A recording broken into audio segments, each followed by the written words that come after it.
Olá, gente. Bem-vindos a mais um tópico do nosso curso de Bioestatística.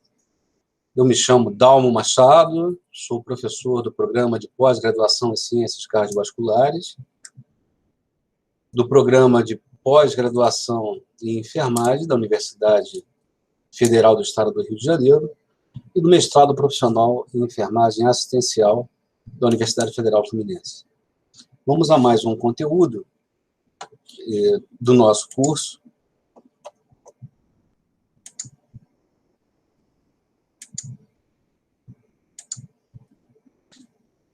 Separatrizes.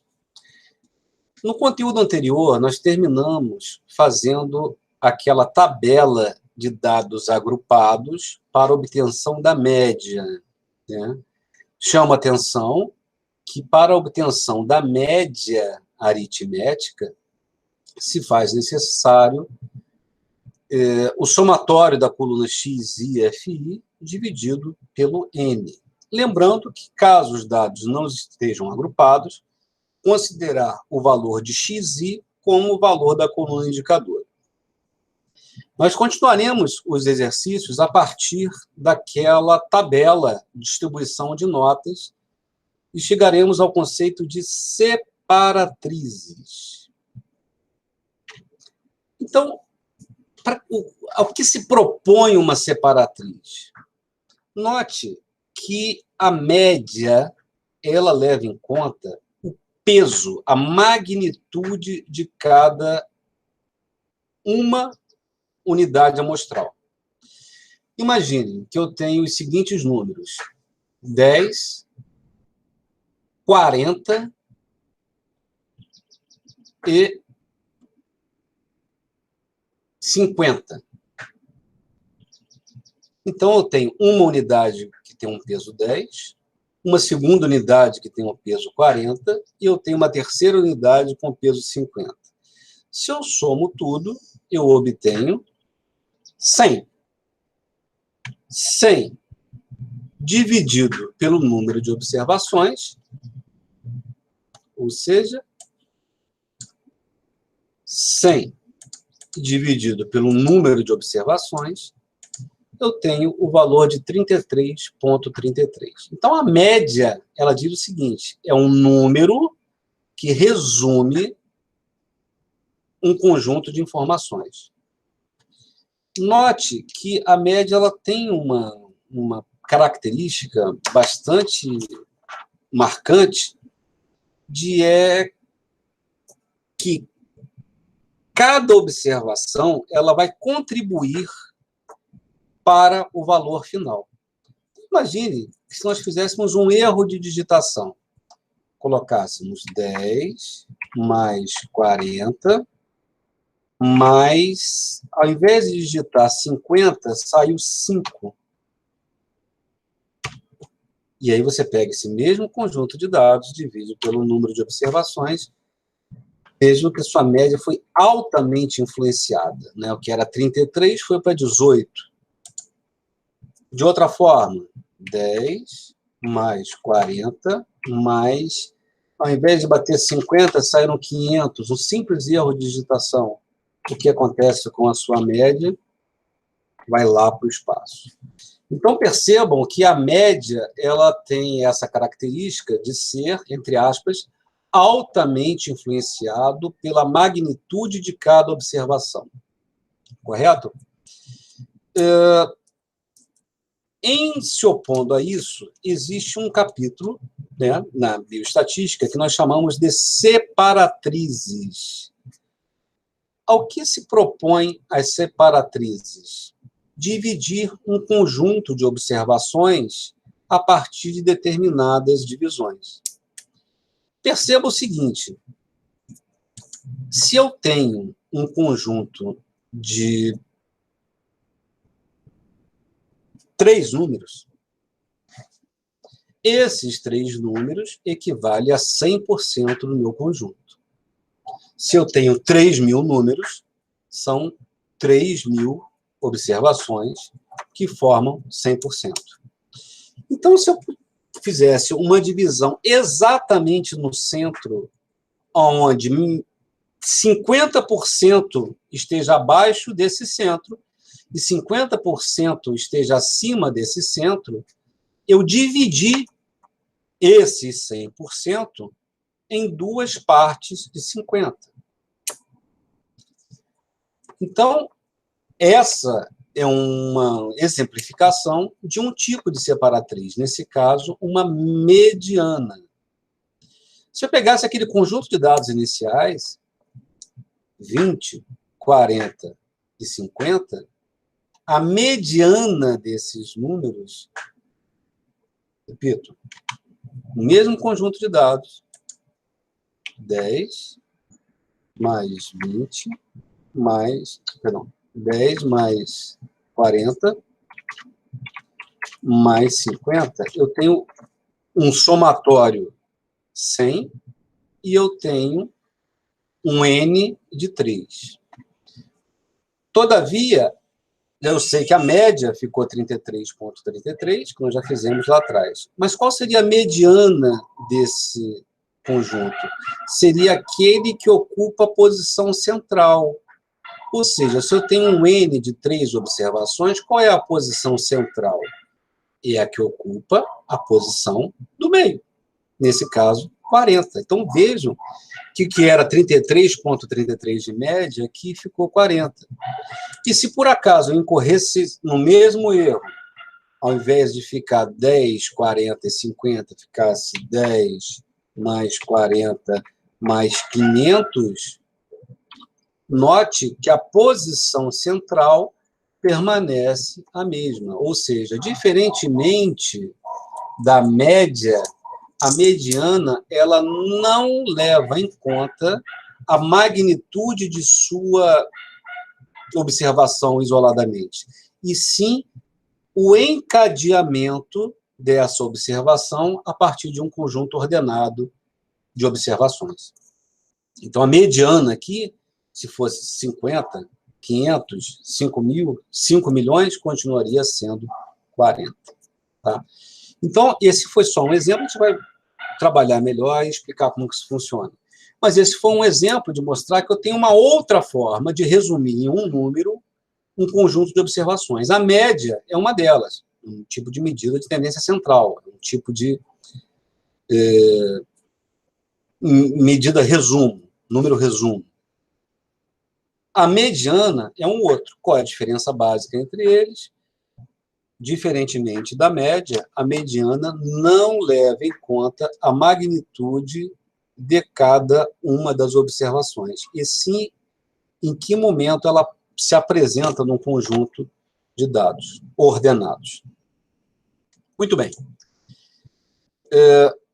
A partir dessa introdução, seguimos. Então, refere-se à posição de distribuição de uma amostra de dados discretos ou contínuos, ou seja, você pode trabalhar com dados numéricos, discretos ou contínuos.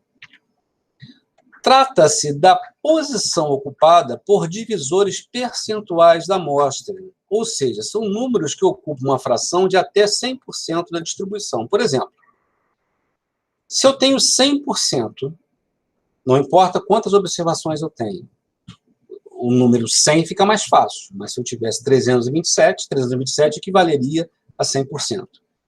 Então, se eu pego 100% e divido em 4 partes, eu tenho 4 partes de 25%. Então, eu tenho os chamados quartis. Primeiro quartil separa os primeiros 25%. Notem, quando eu falo primeiro, porque a pré-condição de você fazer a separatriz é você fazer o rol, lembramos disso lá da primeira aula, que é esse ordenamento crescente dos números. Então, o primeiro quartil, ele vai do 0 até 25% das observações. Não importa se o meu N seja 100, 327 ou 1.348. 25% das observações equivale ao primeiro quartil. E notem que, nesse caso, eu posso ter uma distribuição completamente assimétrica. Eu posso ter mais informações para a cauda superior, mais informações para baixo, ou mais informações centralizadas, não importa. O fato é que 25% das observações equivale ao primeiro quartil. O segundo quartil, 50%, que equivale à mediana, percebam? Mediana não é aquele limite que limita, o limite que determina 50% superior e 50% inferior, é exatamente a mesma definição de quartil, de segundo quartil. O terceiro quartil equivale a 75%, quarto quartil equivale a 100%. Notem que a nomenclatura para quartil é o Q. Então, Q1 eu já sei que é primeiro quartil. Q2, segundo quartil. Q3, terceiro quartil. Q4, quarto quartil. Esses conceitos de quartil e separatrizes, em geral, são muito utilizados na parte de nutrição, né, quando se avalia curvas de crescimento e desenvolvimento. E eles estão presentes naquele gráfico que nós chamamos gráfico de box plot, que é um gráfico bastante interessante e veremos na próxima aula. Tá? Então, quartil, pega o 100%, divide por 4, onde cada um desses pedaços equivale a 25%. Mas eu posso pegar esses mesmos 100% e dividir em 10 partes. Então, eu tenho 10 vezes 10, 100. Onde 1 decil equivale aos primeiros 10%. O D2, ou segundo decil, 20%. O D7, o sétimo decil, 70%. D5 equivale ao 50º decil, ou 50%. Ok? Perdão, o quinto decil equivale a 50%, que é igual ao segundo quartil, que é igual à mediana. Eu posso dividir, e aí a forma mais inteligente é dividir essa distribuição por 100. Por que é mais inteligente? Porque se eu sei que eu posso dividir qualquer conjunto por 100 e depois eu posso transformá-lo. Por exemplo, 75% equivale ao terceiro quartil. Ao invés de eu ter que saber a fórmula do quartil, eu posso trabalhar com uma fórmula única, porque eu sei que o Q3 equivale ao P de percentil 75. Ok? Então, isso não é nada mais do que dividir o seu conjunto de dados em proporções.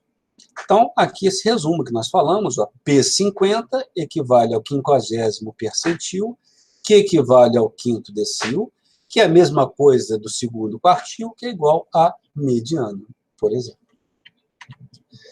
Certo? Então, vamos falar um pouquinho da mediana, especificamente. Refere-se à posição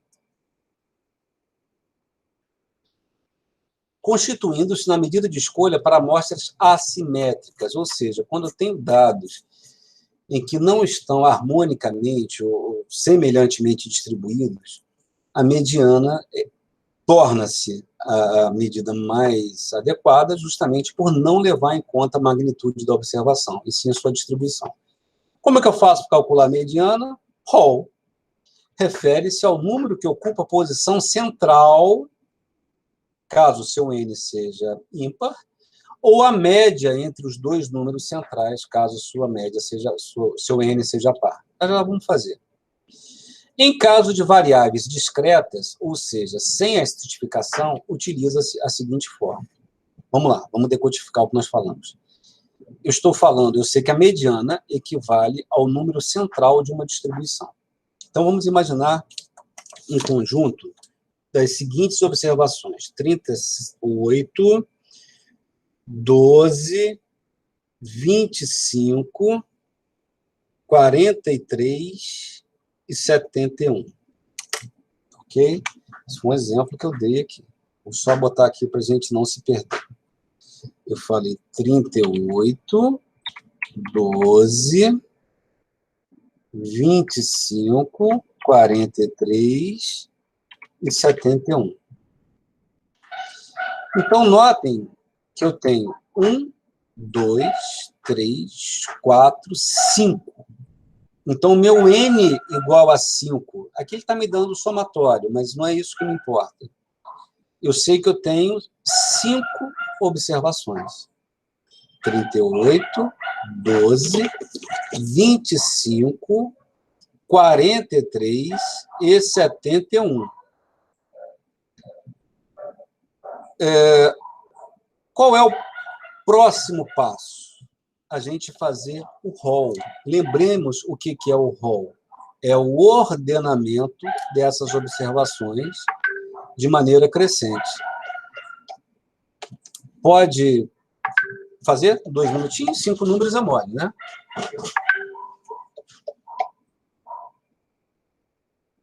Oh.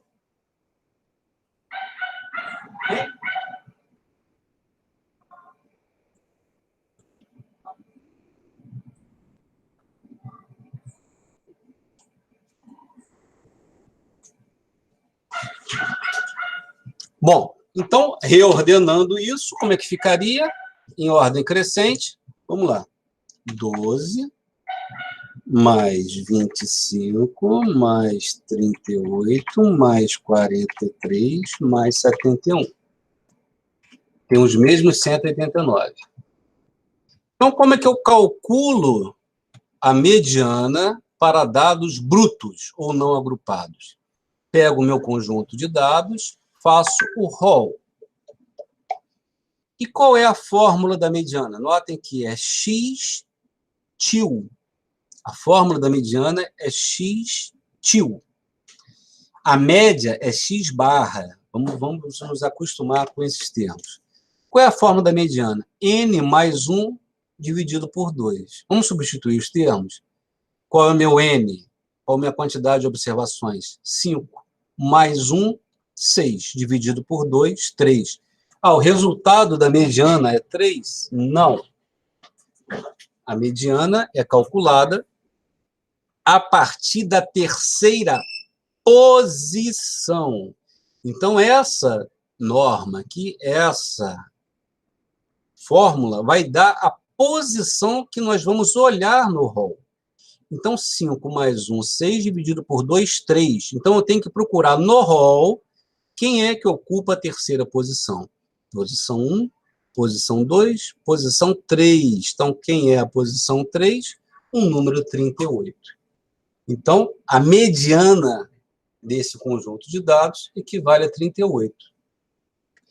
Só para a gente aproveitar a conta, se eu dividir esse 189, que é o somatório, dividir pelo 5, que é o número de observações, a mediana era 38, a média ficou 37,8. Então, notem que quando os dados não estão muito dispersos, o valor da média e da mediana, eles se assemelham bastante, certo? Então, com isso, resolvemos essa primeira condição, quando a posição central for ímpar. É simplesmente eu aplicar a fórmula e pegar o valor do número que ocupa a posição central. Agora, vamos fazer uma outra exemplo, em número par. Eu vou pegar exatamente aqueles mesmos dados e acrescentar um numeral 88. Certo? Mesma história. Fazemos o rol, 12, mais 25, mais 38, mais 43, mais 71, mais 88. Então, agora eu tenho 277, o somatório. Isso, para a mediana, não muda nada, tá? Para a média, sim. Então, eu tenho um N que é par. A fórmula continua sendo a mesma. Mediana é igual a N mais 1 dividido por 2. N igual a 6. 6 mais 1, 7. Dividido por 2, 3,5. 3,5 é o resultado? Não. 3,5 é a posição. E o que eu vou fazer? Olhar no meu rol. 12 a posição 1, 25 a posição 2, 38 a posição 3 e 43 a posição 4. Aonde está a posição 3,5? Exatamente entre 38 e 43. O que cabe nos fazer? Simplesmente fazer a média desses dois números. Ou seja, 38 mais 43 dividido por 2. Qual é o valor da mediana nesse caso? 40,5. Notem que o somatório que tínhamos era 277. 277 dividido por 6, só para ver a média, deu 46,16. Então, notem que, diferentemente do exemplo anterior,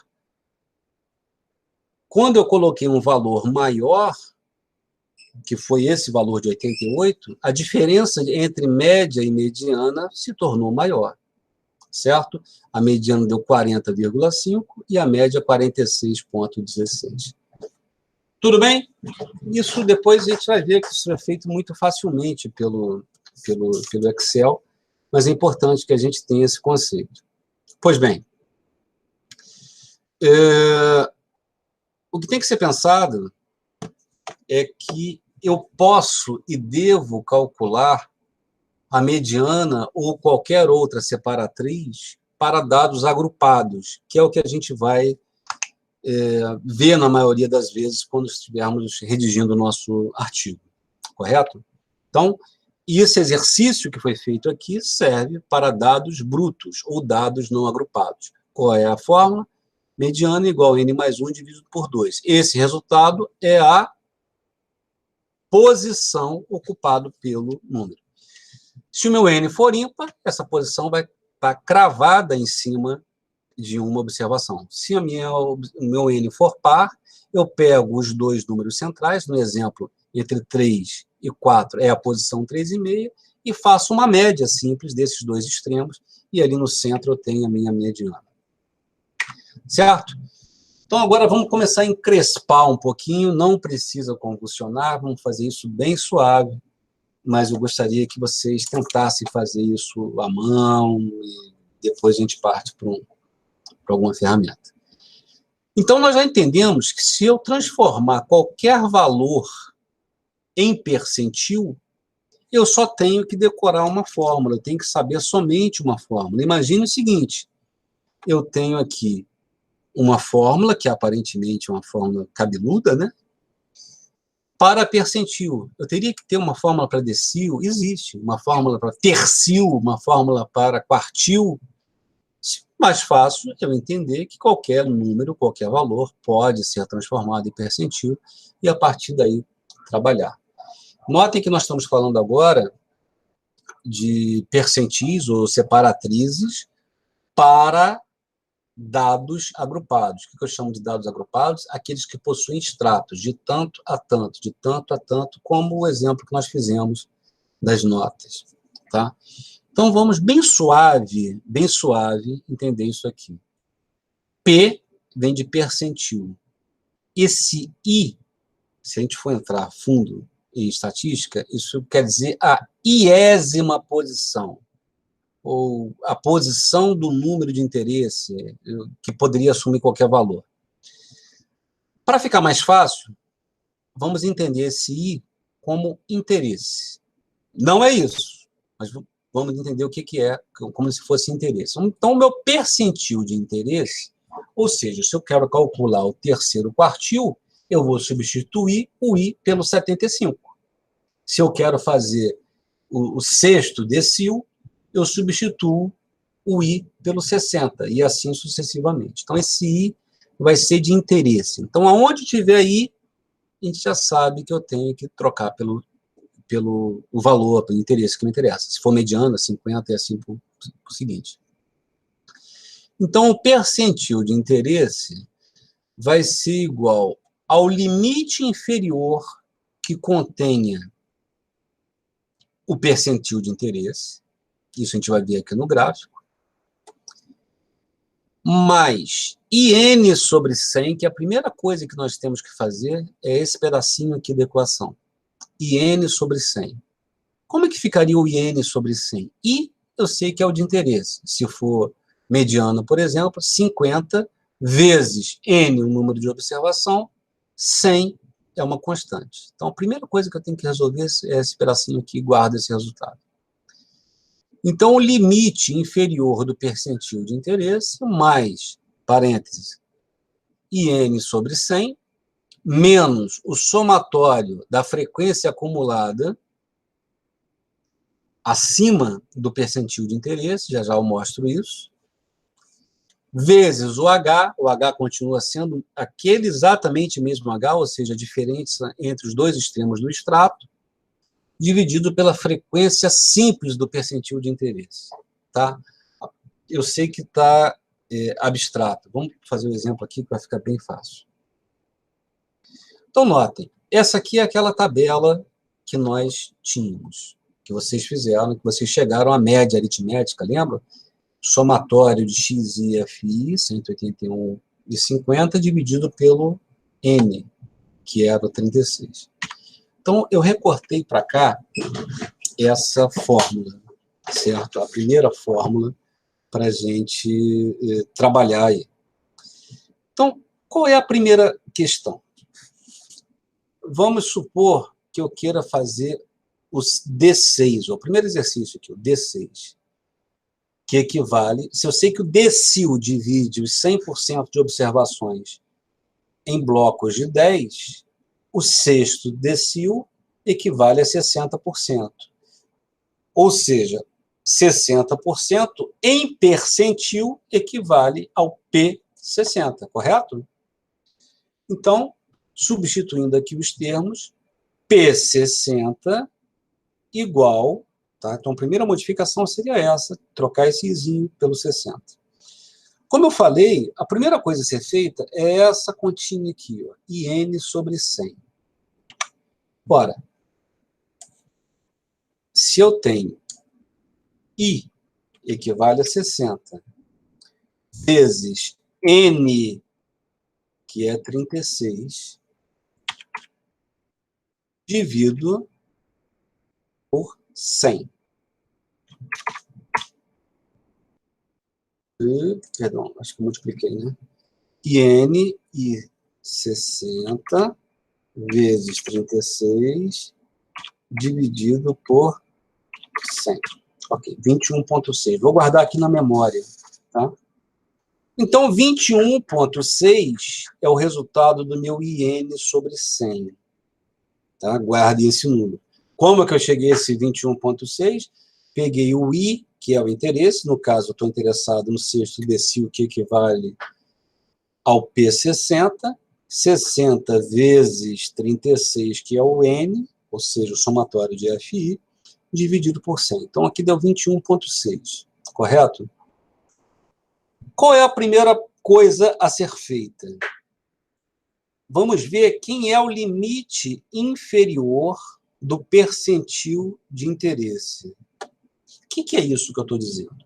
Eu já sei que o meu IN sobre 100 deu 21,6. O que devemos fazer agora? Olhar na coluna da frequência acumulada. Faz o IN sobre 100 a partir do seu percentil de interesse. A partir de então, vamos olhar na coluna da frequência acumulada aquela linha, aquele extrato que contenha o resultado do IN sobre 100. Então, frequência acumulada. 4 contém IN sobre 100, 21,6? Não. 8 contém o 21,6? Não. 16 contém o 21,6? Não. 28 contém o 21,6? Sim. Ótimo. Então, eu já sei que o resultado final, vejam a dica, o resultado final obrigatoriamente vai estar entre 5 e 6,49999999. No final da conta, se você chegar aqui e encontrar 5,2, está errado. Se você encontrar 6,6, está errado. Necessariamente vai ter que estar nesse extrato aqui, entre 5 e 6,5. Como é que eu cheguei a esse extrato? Calculei o IN sobre 100, deu 21,6. Olho na frequência acumulada, não contém, não contém, não contém. Ótimo. Então, feito isso, qual é a recomendação? Vamos marcar na tabela, para não se perder, aonde vai estar esse percentil de interesse, onde vai estar o resultado do seu percentil de interesse. Eu sei que está nesse pedaço. Tá? Qual é o limite inferior desse extrato? 5, correto? Então, como é que fica aqui? P60 igual a 5 mais, abre parênteses, e N sobre 6 você já tem, que é 21,6, correto? Veja que a gente está desmontando o dragão, né?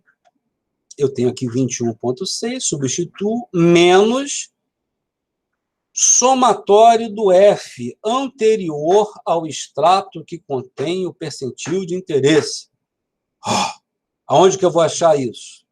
Olho de novo na frequência acumulada e vejo o valor acima. Nesse caso, 16. Somatório da frequência acumulada no extrato anterior àquele que foi do percentil de interesse.